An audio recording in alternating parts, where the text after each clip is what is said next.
Hello friends, स्वागत है आपका आपके अपने यूट्यूब चैनल जॉब्स हम सफ़र पे। तो फ्रेंड्स, आज का वीडियो काफ़ी शानदार रहने वाला है।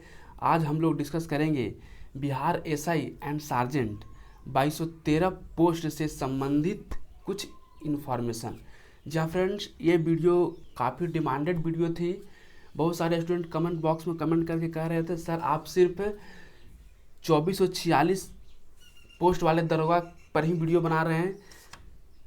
2213 पोस्ट वाले दरोगा की तैयारी कैसे की जाए, उनकी पीटी की तैयारी कैसे की जाए, साथ ही साथ पीटी के साथ साथ मेंस की तैयारी कैसे की जाए, इस पर एक वीडियो बनाएंगे।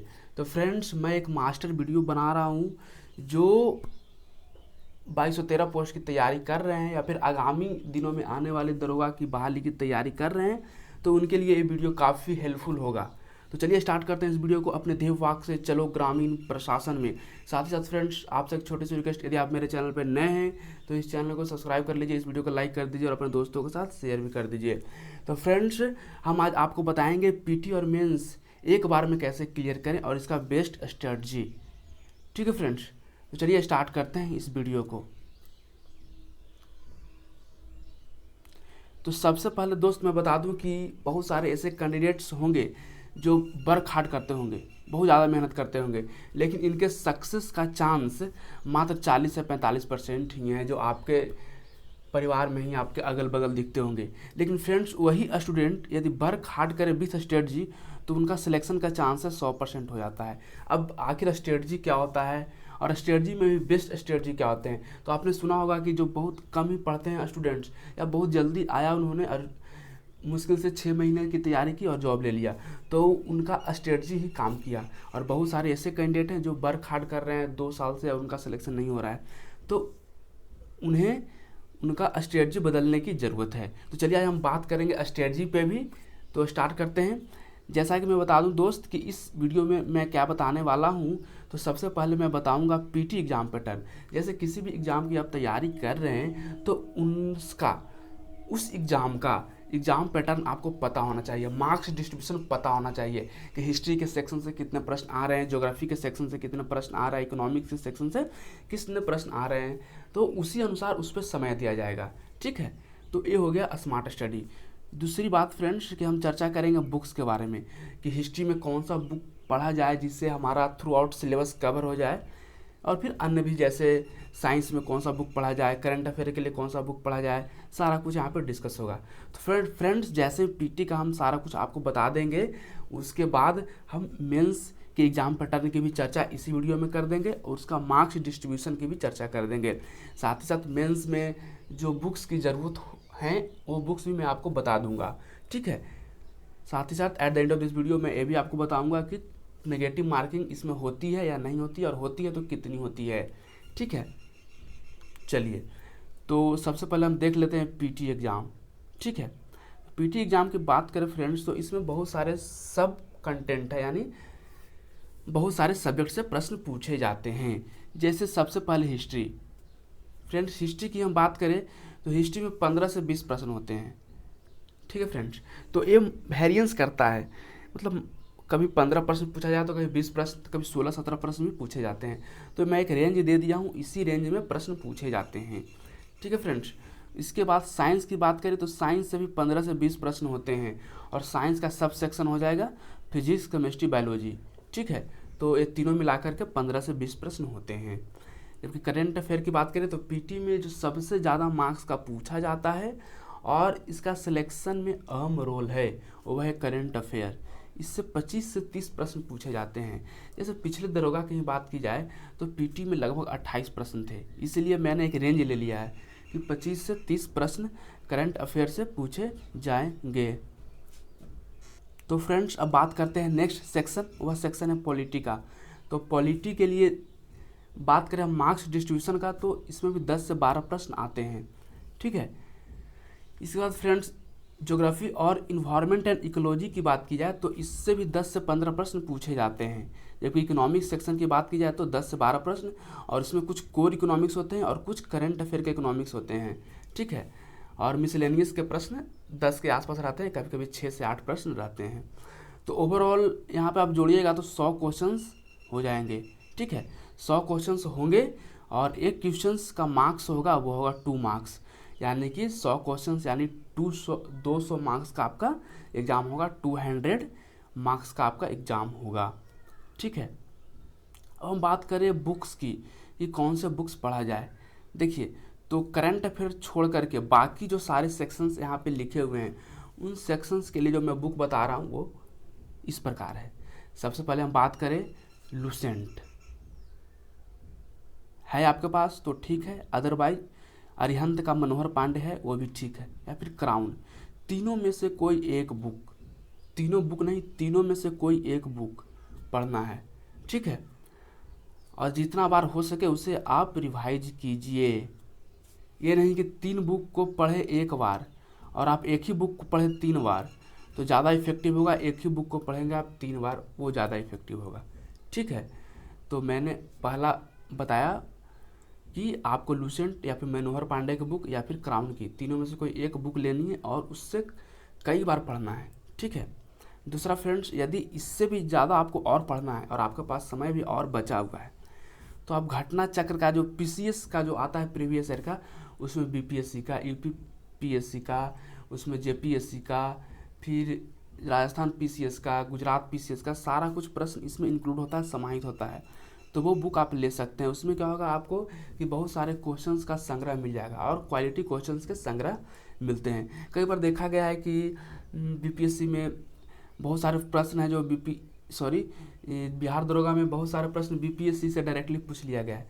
तो वहाँ पे यदि आप ये सब चीज़ें पढ़े होते हैं तो आपको वहाँ पे 4-5 नंबर बाकी कैंडिडेट से आपको ज़्यादा आ सकता है। ठीक है, लेकिन ये चीज़ कब पढ़ना है, जब आपका ए वाला क्लियर हो जाए, फर्स्ट सेक्शन क्लियर हो जाए। देखिए फ्रेंड, जो तीसरा है काफ़ी इम्पॉर्टेंट है। ठीक है, प्रीवियस ईयर क्वेश्चंस पेपर।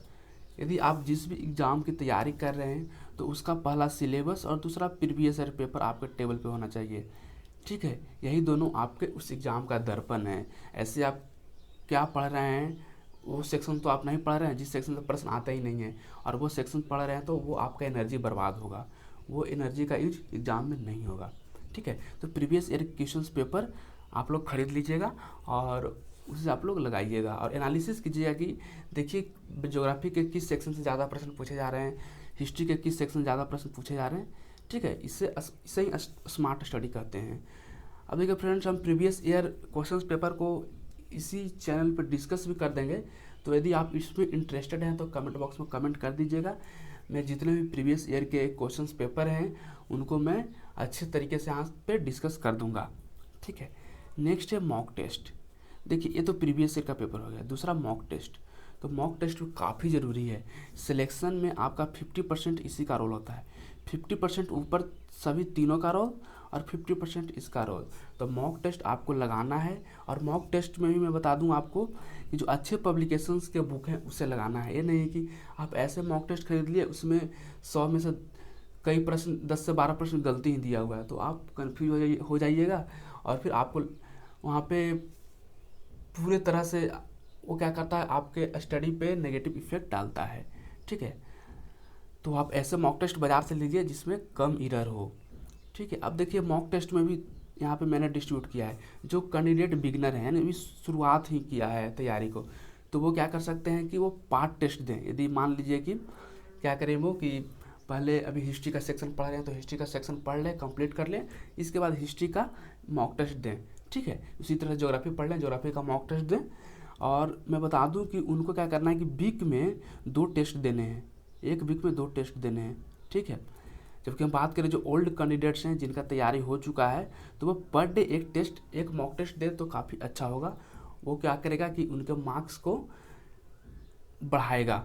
ठीक है फ्रेंड्स, क्योंकि उनका नज़र कई क्वेश्चंस पे पड़े होंगे, और ऐसा देखा जाता है कि कई क्वेश्चंस तो रिपीटेड क्वेश्चंस होते हैं, तो वो क्वेश्चंस गलती करने की संभावना काफ़ी कम हो जाती है। ठीक है, तो मैंने ये बताया बुक्स। ठीक है, पीटी के लिए। अब पीटी का एक इम्पॉर्टेंट सेक्शन है करेंट अफेयर, उसकी तैयारी कैसे की जाए, क्योंकि यह 25 से 30 प्रश्न आप देख सकते हैं कि यानी कि आपके पूरे एग्जाम का 1/4 भाग आपका करेंट अफेयर है। 100 क्वेश्चन में 25 क्वेश्चन करेंट अफेयर। ठीक है, तो करेंट अफेयर के लिए मैं बता दूं कि जब आपका एग्ज़ाम है, एग्ज़ाम से 1 साल पहले का करेंट अफेयर आपको थ्रू आउट पढ़ना है। एग्ज़ाम से एक साल पहले तक का करंट अफेयर आपको थ्रू आउट पढ़ना है, ठीक है। दूसरी बात कि थ्योरी पहले पढ़ लें आप हर मंथ, जैसे जनवरी का क्या था, फरवरी का क्या था, मार्च का क्या था, वो आप अच्छे से पढ़ लें। इसके बाद आप वो पुस्तक खरीदें जिसमें MCQ दिया हुआ हो, मल्टीपल चॉइस क्वेश्चंस दिए हुए हों, और उस क्वेश्चंस को लगा लें, और उससे क्या होगा कि आपका कॉन्फिडेंस बढ़ जाएगा, और जो क्वेश्चंस गलत हो रहे हैं उसे फिर से आप स्टडी कर लें, ठीक है। तो इससे आपका तैयारी समुचित रूप से हो जाएगा। ऐसे करंट अफेयर की बात की जाए तो एग्ज़ाम के जस्ट 1 से 1.5 महीने पहले सारे क्वेश्चंस यहाँ पे मंथली वाइज इस चैनल पे जॉब्स हमसफ़र यूट्यूब चैनल पे करा दिए जाते हैं। तो आप इस चैनल को सब्सक्राइब कर लीजिए, और जब आपका एग्ज़ाम आएगा उससे 1.5 मंथ पहले आपको कवर करा दिए जाएंगे, ठीक है। अब बात करें फ्रेंड्स, कई स्टूडेंट बुक्स पूछते हैं करंट अफेयर का। देखिए, बुक्स कोई भी लीजिए, लेकिन पहले उसका कंटेंट देखिए कि क्या उसमें थ्रू आउट कवर किया हुआ, कवरेज किया हुआ है नहीं, 1 साल का कवरेज किया हुआ है नहीं, और थ्रू आउट कंटेंट कवर किया हुआ है नहीं, वो दोनों यदि कवर किया हुआ है, तीसरा यदि उसमें MCQ क्वेश्चंस हैं, ठीक है, तो यदि तीनों चीज़ मिल जाते हैं तो वो बुक आपके लिए बहुत अच्छा होगा। इसमें कोई पब्लिकेशन नहीं देखना है, बस यही तीनों देखना है। पहला देखना है कि उसमें 1 साल का कवरेज मिल रहा है या नहीं मिल रहा है। दूसरा कि सारे कंटेंट है कि नहीं, जैसे नेशनल इशू, इंटरनेशनल इशू, खेल कूद, पुरस्कार, ऑथर्स एंड बुक्स, ठीक है, ये सब होने चाहिए, ठीक है फ्रेंड्स। अब देखिए, ये तो मैंने PT का आपको कवर करा दिया। आपको क्या करना है, ये सारी चीज़ को आप अपने एक कॉपी पर लिख लीजिए, ताकि ये वीडियो आपको बार बार नहीं देखने पड़े। जैसे ही आप कॉपी पर लिख लेते हैं तो 2 से 4 मिनट में आप सारा कुछ देख सकते हैं, ठीक है। चलिए नेक्स्ट अब मेंस की हम बात करते हैं। PT तो होगा मेंस, तो मेंस में बस थोड़ा सा बदलाव है यहाँ पे, ठीक है। जैसे PT में सिर्फ एक ही पेपर होता है, और GS का होता है, और वो 100 क्वेश्चन होते हैं और 200 मार्क्स के होते हैं। क्योंकि मेंस की बात करें तो इसमें 2 पेपर होते हैं। पहला पेपर होता है जनरल हिंदी का, ठीक, दूसरा पेपर होता है GS का, ठीक है। तो जनरल हिंदी का जो पेपर होता है काफ़ी आसान पेपर होता है, और एक क्वालिफाइंग नेचर का होता है। इसमें 30% मार्क्स आपको लाने होते हैं, यानी 100 क्वेश्चन में 30 क्वेश्चन आपको सही करने होते हैं। तो वो आसानी से लोग कर लेते हैं, मुश्किल से 2 से 3 दिन लोग पढ़ते हैं कोई अच्छी सी बुक, और उनका 30 क्वेश्चन सही हो जाता है, या उससे ज़्यादा ही सही होता है, ठीक है। मेन यहाँ पे चैलेंजिंग है GS पेपर 2, क्योंकि यही आपका मेरिट डिसाइड करेगा। PT के मार्क्स मेरिट में नहीं जुड़ते हैं, लेकिन मेंस का मार्क्स ही मेरिट डिसाइड करता है। तो मेंस का GS पेपर 2 आपका है, काफ़ी इम्पॉर्टेंट है, ठीक है। तो इसकी तैयारी कैसे की जाए, तो सबसे पहले इसका मार्क्स डिस्ट्रीब्यूशन, ठीक है फ्रेंड्स। मार्क्स डिस्ट्रीब्यूशन की बात करें तो सारा कुछ PT वाला ही होता है, यहाँ पे करंट अफेयर नहीं होते हैं। इसके जगह पे मैथ्स और रीजनिंग जोड़ा गया, मैथ्स एंड रीजनिंग को जोड़ा गया है। तो आप बस सब चीज़ उतार लीजिए सेम सेम, यहाँ पे PT को मेंस कर लीजिए, और करंट अफेयर की जगह पे मैथ्स एंड रीजनिंग कर लीजिए। और मैथ्स और रीजनिंग से कुल मिलाकर के 25 से 30 प्रश्न होते हैं, ठीक है। कभी कभी 24 प्रश्न पूछा जाता है, 23 प्रश्न पूछा जाता है, लेकिन आप ऑन एन एवरेज मान सकते हैं कि 25 से 30 प्रश्न मैथ और रीजनिंग से होते हैं करंट अफेयर के जगह पे, ठीक है। बाकी सारा सेक्शन सेम जो मैंने बताया। अब बात करें हम बुक्स की, तो देखिए बुक्स GS वाला सारा बुक्स सेम चलेगा, ठीक है, सारा कुछ सेम चलेगा। बस यहाँ पर मैथ्स और रीजनिंग की बात की जाती है। देखिए फ्रेंड्स, तो मैथ का जो क्वेश्चंस आता है वो काफ़ी टफ क्वेश्चंस नहीं होते हैं।